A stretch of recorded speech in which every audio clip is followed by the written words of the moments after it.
ತಗೊಳ್ಳಿ, ಬೇಗ ಹೋಗಿ ಈ ಲಿಸ್ಟಲ್ಲಿರೋ ಸಾಮಾನೆಲ್ಲ ತಗೊಂಬಂದ್ಬಿಡಿ. ಸಾಮಾನ ಮಂದಾಕಿನಿ, ಏನಿದು ಇಷ್ಟು ದೊಡ್ಡ ಲಿಸ್ಟು? ತರಾವರಿ ಐಟಮ್ಸ್ ಇದೆ. ಹಬ್ಬ ಇದೆಯೇನು ನಮ್ಮಲ್ಲಿ? ರೀ, ನಮ್ಮ ಮಗಳಿಗೆ ಮಗು ಆಗ್ತಿದೆ, ಇದಕ್ಕಿಂತ ದೊಡ್ಡ ಹಬ್ಬ ಇನ್ನೇನ್ರಿ ಬೇಕು? ನಮ್ ಭೂಮಿಗೆ ತರ ತರ ತಿಂಡಿ ಮಾಡ್ಬೇಕು. ಬಸ್ರಿ ಬೈಕೆ ಯಾವಾಗ ಏನ್ ಬಯಸ್ಕೋತಾಳೋ ಗೊತ್ತಿಲ್ಲ. ನೋಡಿ, ಈ ಲಿಸ್ಟ್ ಅಲ್ಲಿ ಒಂದ್ ಐಟಮು ಬಿಟ್ಕೊಡ್ದು, ಹೋಗಿ ತಗೊಂಡ್ ಬನ್ನಿ. ಏನ್ರಿ ಮುಖ ನೋಡ್ತಾ ಇದ್ದೀರಾ? ಅಲ್ಲ ಮಂದಾಕಿನಿ, ನನ್ನ ಪ್ರಶ್ನೆಗೆ ಉತ್ತರ ಕೊಡು. ನೀನ್ ನನ್ನ ಏನ್ ಅನ್ಕೊಂಡಿದ್ಯಾ? ಗಂಡ ಅನ್ಕೊಂಡಿದ್ಯಾ? Delivery boy ಅನ್ಕೊಂಡಿದ್ಯಾ? ಯಾಕ್ರಿ ಹಾಗಂತೀರಾ? ಅಲ್ಲ, ನೀವಲ್ದೆ ಇನ್ಯಾರು ತಂದ್ಕೊಡ್ಬೇಕು ಹೇಳಿ? ನಾನೇ ತಂದ್ಕೊಡ್ಬೇಕು, ಅದು ಬೇರೆ ಪ್ರಶ್ನೆ. ಆದ್ರೆ ಬೆಳಗ್ಗೆ ಇಷ್ಟು ಉದ್ದದ್ದು ಒಂದು ಲಿಸ್ಟ್ ಕೊಟ್ಟೆ, ಅದನ್ನೆಲ್ಲ ಹೋಗಿ ತಗೊಂಡ್ ಬಂದೆ. ಮತ್ತೆ ಈಗ ಒಂದು ಲಿಸ್ಟ್ ಕೊಡ್ತಿದ್ಯಲ್ಲ, ಇದು ಸರಿನಾ? ಓ, ಗೊತ್ತಾಯ್ತು ಬಿಡು. ಗಂಡ ರಿಟೈರ್ ಆಗಿದ್ದಾನೆ, ಮನೇಲಿ ಕೂತ್ಕೊಂಡು ಬರೀ ಕಾಫಿ ಕುಡಿತಾ ಇರ್ತಾನೆ. ಕೆಲಸ ಮಾಡ್ಲಿ ಅಂತ ಹೋಗಿ ಬಂದು ಮಾಡಿಸ್ತಾ ಇದೀಯಾ? ನೋಡು ಮಂದಾಕಿನಿ, ಒಂದ್ ನೆನ್ಪಿಟ್ಕೋ, ನನಗೆ ವಯಸ್ಸಾಗಿದೆ. ನಾನು ಮೊದಲ ತರ ಅಲ್ಲ ಇವಾಗ. ಏನ್ರಿ ನೀವು ಏನ್ ಹೇಳಿದ್ರು ಇದಾಗಲ್ಲ ಅದಾಗಲ್ಲ ಅಂತ ರಾಗ ಎಳಿತೀರಾ? ತಾತ ಆಗ್ತಾರ ಉತ್ಸಾಹನೇ ಇಲ್ಲಪ್ಪ ನಿಮ್ಗಂತೂ. ನೋಡಿ, ತಾತ ಆಗ್ತಾ ಇದ್ದೀನಿ ಅಂತ ನೆನಪು ಮಾಡ್ಕೊಳ್ಳಿ, ಎನರ್ಜಿ ತಾನಾಗೆ ಬರುತ್ತೆ. ಸರಿ, ಹೋಗಿ ಬರ್ತೀನಿ. ಅದೇ ನೋಡು, ಇನ್ನೂ ಏನಾದರೂ ಇದ್ರೆ ನಿನ್ನ ತಲೆನಲ್ಲಿ ಈಗಲೇ ಹೇಳ್ಬಿಡು. ನಾನು ಹೋಗಿ ತೊಗೊಂಡು ಬಂದಮೇಲೆ ಅಯ್ಯೋ ಅದು ತಗೊಂಬನ್ನಿ ಮರ್ತೋಗ್ಬಿಟ್ಟೆ, ಅಯ್ಯೋ ಇದು ಮರ್ತೋಯ್ತು ತಗೊಂಬನ್ನಿ ಅಂತ ಮತ್ತೆ ಕಳಿಸ್ಬೇಡ. ನನ್ನ ಕೈಲಿ ಆಗಲ್ಲ, ಈಗಲೇ ಹೇಳಿದ್ದೇನೆ. ಆಯ್ತಪ್ಪ, ಸದ್ಯಕ್ಕೆ ಇಷ್ಟ ಇರೋದು, ಆಮೇಲೆ ಏನಾದ್ರೂ ಬೇಕಾರೆ ನೋಡ್ಕೊಳ್ಳೋಣ.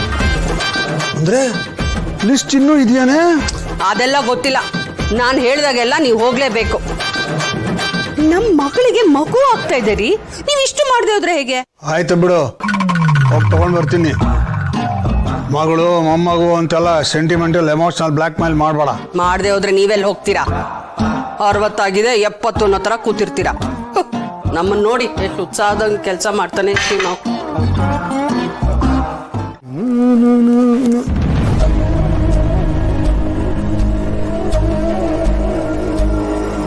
ಕಂದ, ಮಾವ, ಏನ್ ಕಂದ ಒಬ್ಬಳೆ ಕೂತ್ಕೊಂಡು ಯೋಚನೆ ಮಾಡ್ತಾ ಇದೀಯಾ?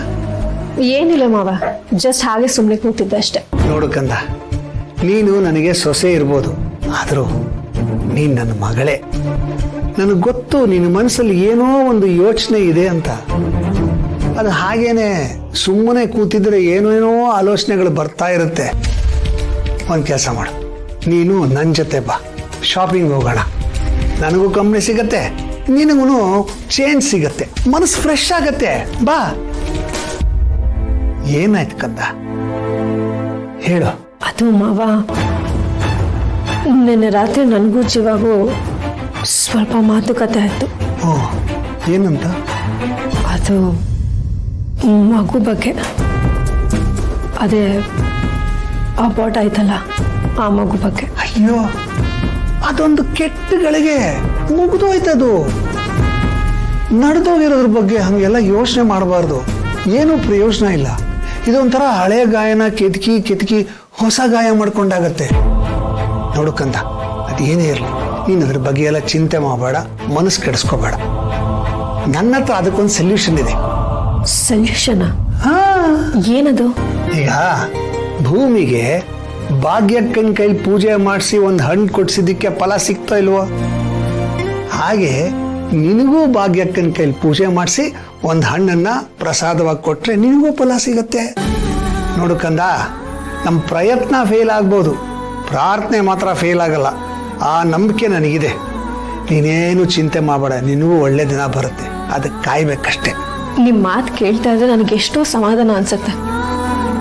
ನಿಮ್ಮ ಮಕ್ಕಳಷ್ಟೇ ನಾನು ಇಷ್ಟಪಡ್ತೀರಲ್ಲ, ಖುಷಿ ಆಗುತ್ತೆ. ನೀನು ನನ್ನ ಮಗಳೇ ಕಂದ. ಬಾ, ಹೋಗೋಣ, ಶಾಪಿಂಗ್ ಮಾಡೋಣ. ಬಾ. ಏನಕ್ಕೆ ಇಷ್ಟೊಂದು ಕುಡಿತಾ ಇದ್ದೀರಾ? ಜೈ, ನಿಮ್ಮನ್ನೇ ಕೇಳ್ತಾ ಇರೋದು, ಏನಾಗಿದೆ ನಿಮ್ಗೆ? ಏನಕ್ಕೆ ಇಷ್ಟೊಂದು ಡಿಸ್ಟರ್ಬ್ ಆಗಿದ್ದೀರಾ? ಇನ್ನೇನಾಗ್ಬೇಕು ಬೇಬಿ? ಇನ್ನು ಏನು ಉಳಿದಿದೆ ಆಗಕ್ಕೆ? ಕೈಗೆ ಬಂತು ಬಾಯಿಗೆ ಬಂದಿಲ್ಲ ನಂಗೆ ಆಗ್ತಿದೆ. ನನಗೆ ನನ್ಗೆ ಆಗ್ತಿರೋ ಸಂತೆಗೆ ಸತ್ತೋಗ್ಬಿಡ ಅಂತ ಅನಿಸ್ತಾ ಇದೆ. ಜೈ, ಯಾಕೆ ಹೀಗೆಲ್ಲ ಮಾತಾಡ್ತಾ ಇದ್ದೀರಾ? ಪ್ಲೀಸ್ ಹೀಗೆಲ್ಲ ಮಾತಾಡಬೇಡಿ. ಈಗಂತದ್ದು ಏನಾಗಿದೆ? ಇನ್ನು ಏನಾಗ್ಬೇಕು? ಎಷ್ಟೆಲ್ಲ ಕನ್ಸ್ಕೊಂಡಿದ್ದೆ ಗೊತ್ತದ? ನಿನ್ಗೂ ತುಂಬಾ ಚೆನ್ನಾಗಿ ಗೊತ್ತು ನಾನು ನನ್ನ ಲೈಫ್ ಬಗ್ಗೆ ಎಷ್ಟೆಲ್ಲ ಆಸೆ ಇಟ್ಕೊಂಡಿದ್ದೆ ಅಂತ. ಆದ್ರೆ ಈಗ ಯಾವುದೂ ಆಗ್ಲಿಲ್ವಲ್ಲ. ನಮ್ಮ ಅಣ್ಣ ಅನಿಸ್ಕೊಂಡವನು ಅವನು 2ನೇ ಮದುವೆ ಆಗ್ತಿದ್ದಾನೆ. ಅವನ ತರನೇ ನಾನು 2ನೇ ಮದುವೆ ಆಗಿ ನಿನ್ನ ಜೊತೆ ನೆಮ್ಮದಿಯಾಗಿ ಖುಷಿಯಾಗಿ ಹ್ಯಾಪಿಯಾಗಿ ಇರೋಣ ಅಂತ ಅನ್ಕೊಂಡಿದ್ದೆ ಬೇಬಿ. ಆದ್ರೆ ಆಗಿದ್ದೇನು ಎಲ್ಲ ಉಲ್ಟಾ. ನನ್ನ ಪ್ಲಾನ್ ಎಲ್ಲ ಫ್ಲಾಪ್. ನನಗೆ ಅರ್ಥ ಆಗತ್ತೆ. ಹಾಗಂತ ನೀವು ಇಷ್ಟೊಂದು ಅಪ್ಸೆಟ್ ಆದ್ರೆ ನಿಮ್ಮನ್ನು ನೋಡ್ತಾ ಇದ್ರೇನೆ ನನಗೆ ಭಯ ಆಗ್ತಿದೆ. Please Jai, please calm down. I can't calm down ದಿಯಾ. ತುಂಬಾ ಅಂದ್ರೆ ತುಂಬಾ ಡಿಸ್ಟರ್ಬ್ ಆಗಿದ್ದೀನಿ ನಾನು.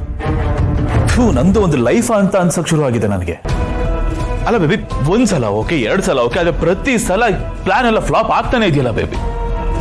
ನನಗೆ ನನ್ನ ಹಣೆ ಬರನೇ ನೆಟ್ಟಿಗಿಲ್ವೇನೋ, ಇಷ್ಟೇ ಏನೋ ನನ್ನ ಹಣೆ ಬರ ಅಂತ ಅನ್ಸಕ್ ಶುರು ಆಗಿದೆ. ಜೈ, ಐ ಕ್ಯಾನ್ ಅಂಡರ್ಸ್ಟ್ಯಾಂಡ್.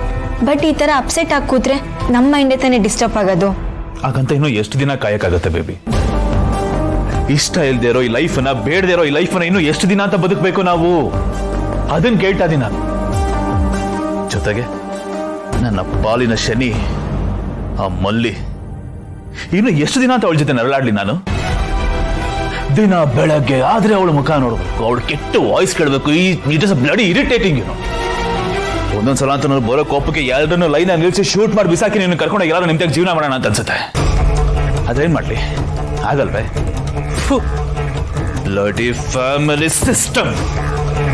ಈ ಕಡೆ ನಮ್ಮನ್ನ ನೆಮ್ಮದಿಯಾಗಿ ಬದುಕೋದಕ್ಕೂ ಬಿಡಲ್ಲ, ಆ ಕಡೆ ಸಾಯಕ್ಕೂ ಬಿಡಲ್ಲ. ಮಧ್ಯದಲ್ಲಿ ನರಳಾಡ್ಸಿ ಸಾಯಿಸ್ತಾರೆ. ನನಗಂತೂ ಅದೇ ಕೆಟ್ಟೋಗಿದೆ, ಸಾಕಾಗೋಗಿದೆ. ಇದೆಲ್ಲ ಯಾವ ಮುಗೀತು ಅಂತ ಅನ್ಸ್ಬಿಟ್ಟಿದೆ. ಸಾಲದಕ್ಕೆ ಈಗ ಭೂಮಿಕಾ ಪ್ರೆಗ್ನೆಂಟ್. ಒಂದು ವೇಳೆ ಅವಳಿಗೆ ಏನಾದ್ರೂ ಮಗು ಆಯ್ತು ಅಂದ್ರತೀಯ, ಅಣ್ಣ ನಮ್ಮನ್ನ ಕಂಪ್ಲೀಟ್ ಆಗಿ ನೆಗ್ಲೆಕ್ಟ್ ಮಾಡ್ತಾರೆ. ಕಾಲ್ ಕಸ ಆಗ್ಬಿಡ್ತೀವಿ ನಾವು. ಕ್ಯಾರೆ ಅನ್ನಲ್ಲ ಆಮೇಲೆ ಅವನು. ಅದು ನನಗೆ ಟೆನ್ಷನ್ ಆಗ್ತಾರೆ. ಆಫ್ಟರ್ ಆಲ್ ಒಂದು ಮಗು ತಾನೆ, ಅದಕ್ಕೆ ನೀವ್ಯಾಕೆ ಇಷ್ಟೊಂದು ಟೆನ್ಷನ್ ಮಾಡ್ಕೊಂತಿದ್ದೀರಾ? ಹೇಳ್ತಿದ್ದೀನಲ್ಲ ಬೇಬಿ, ಆ ಮಗು ಬಂದ್ರೆ ನನಗೆ ಹೊಸ ತಲೆನೋವು ಸ್ಟಾರ್ಟ್ ಆಗುತ್ತೆ, ಹೊಸ ಕಾಂಪಿಟೇಷನ್ ಸ್ಟಾರ್ಟ್ ಆಗುತ್ತೆ.